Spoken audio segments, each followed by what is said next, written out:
Good evening. I'm State Senator Heidi Gansert, representing Senate District 15 in Reno. I have the privilege of delivering the response to Governor Sisolak's State of the State message tonight on behalf of the Republican members of the Nevada State Assembly and Senate. Before I begin, I wish to congratulate Governor Sisolak on his first State of the State speech, and I offer sincere best wishes to him and his administration as they lead our state forward for the next 4 years. I'm addressing you this evening from the floor of the Nevada State Senate, an institution where representatives come together every 2 years to decide the policies that affect all Nevadans. It is a chamber where respect and decorum dictate the process, and it is where we often agree and at times disagree, but we always remember to conduct ourselves with civility and courtesy. Like my colleagues, I take this responsibility seriously, and never for one moment do we allow ourselves to forget who we are accountable to or how you expect us to work together.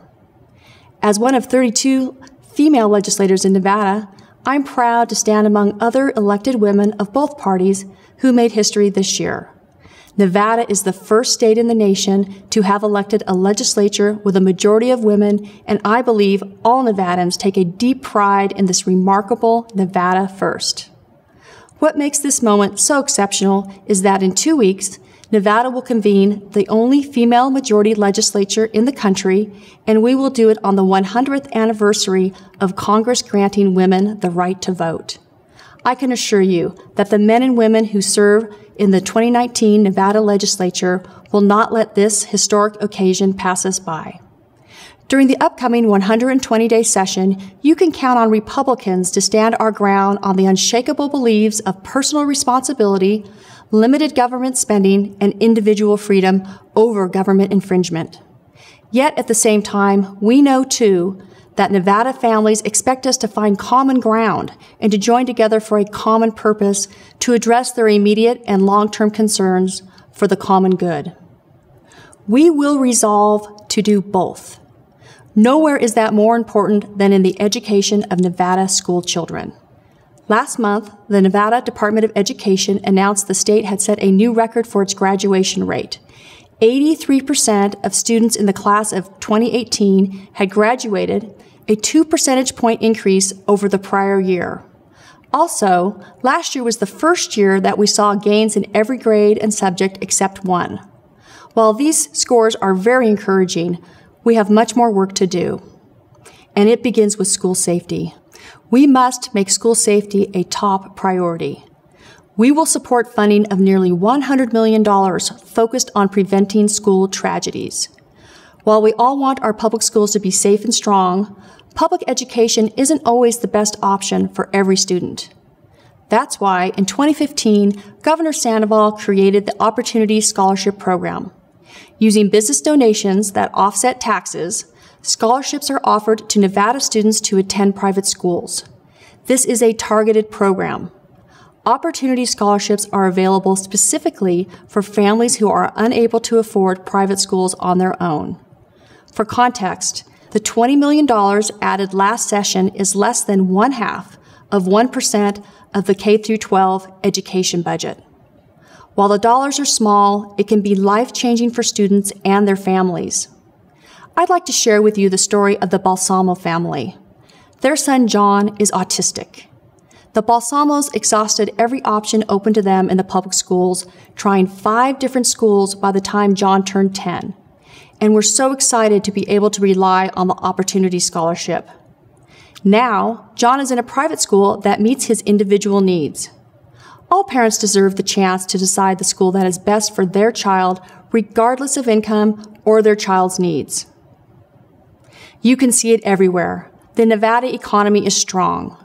The Index of State Economic Momentum ranks states based on performance in 3 economic areas: personal income growth, employment growth, and population growth. In the final quarter of 2018, Nevada claimed the top spot. Nevada was also reported to have the highest employment growth in 12 years in 2018. Given this momentum, we must make certain that job creation remains a top priority next session. However, despite the plentiful good economic news, some challenges persist. While Nevada's economy has offered growth and opportunity for many citizens, we should not overlook the fact that too many Nevadans feel like this recovery has not lifted them up. Those who feel caught in low-wage jobs and squeezed by increasing housing costs confront uncomfortable uncertainty, and we must address it. The solution, though, is not more government intervention in the housing and labor markets, but rather opening up opportunity to everyone to increase their skills and productivity so that they can leave low-wage jobs behind. We stand ready to invest in our citizens and empower them to take advantage of Nevada's new economy. This will require additional investment in dual credit programs that allow high school students to take courses where they receive both high school and college credit, investment in our community colleges to build out their career and technical programs, and funds for our community colleges, state college, and four-year institutions to support summer enrollment. Finally, as a fresh new example of collaboration in the new Nevada economy, I'm proud to recognize that the Nevada legislature has formed a bipartisan tech caucus that will help Nevadans stay ahead of the rapidly changing technology environment and enable us to lead the country on technology expansion. This is an excellent public policy model for the future. As I mentioned before, workforce training is essential to keeping our economy humming, and our system of higher education is central to that goal. I want to single out a model program in place between Panasonic and Truckee Meadows Community College in Reno, which allows applicants with no experience in manufacturing to obtain necessary credentials to go to work. This is a strong example of higher education responding to meet the demands of today's tech-based workforce.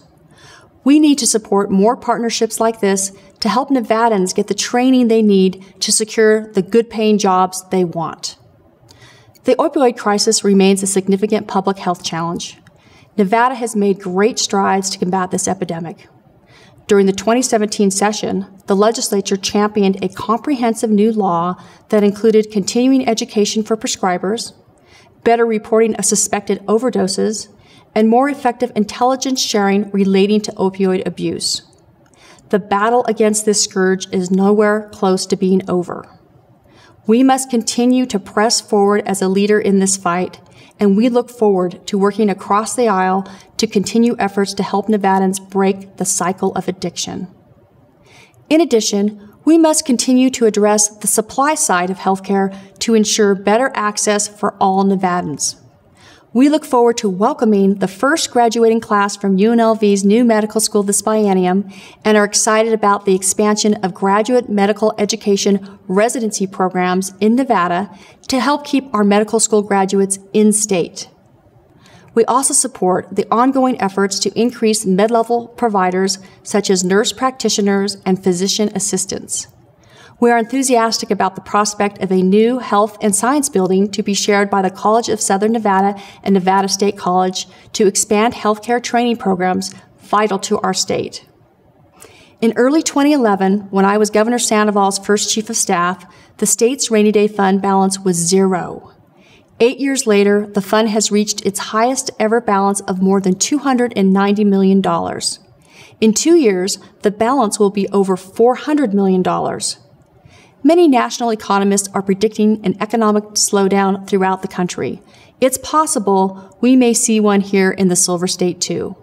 With this warning, it's critical we stay on course to limit government growth, budget responsibly, and continue to fill our rainy day fund. We'll be thankful later that we did. Another important issue awaiting action is renewable energy. Question 6 was overwhelmingly approved by Nevada voters last year, and beginning next month, we will work together on a bipartisan basis to support continued development of renewable energy resources for our state. My fellow Nevadans, as we embark on the 80th Nevada legislature, we welcome the opportunity to work with Governor Sisolak in the same way we worked so successfully with Governor Sandoval. As Republican members of the legislature, and more importantly, as Nevadans, we begin with great hope and expectations that the work we undertake will help Nevada families from Winnemucca to Henderson to Carson City meet their futures with ample opportunity for success and advancement, and that the 3 million people who choose to call Nevada home will feel we represented them with civility, integrity, and honor. May God bless you, God bless this nation, and God bless the great state of Nevada. Thank you, and good night.